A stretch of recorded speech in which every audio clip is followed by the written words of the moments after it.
แปลงได้ก็ถือว่าดีไปสำหรับยายนี่บ่ได้เด้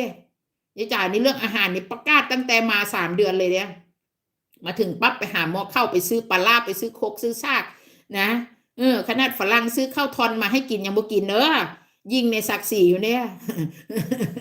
ประกาศเลยได้ว่าถ้าบ่ให้กินข้าวนี่บ่อยู่นำดอกโอ้ยบ่เอาแล้วเนาะต้มมันนะพี่น้องขาบ่เอาสปาเกตตี้ก็อิ่มอยู่เป็นเทียๆนะสปาเกตตี้ค่อยกระโรยพริกผงซอส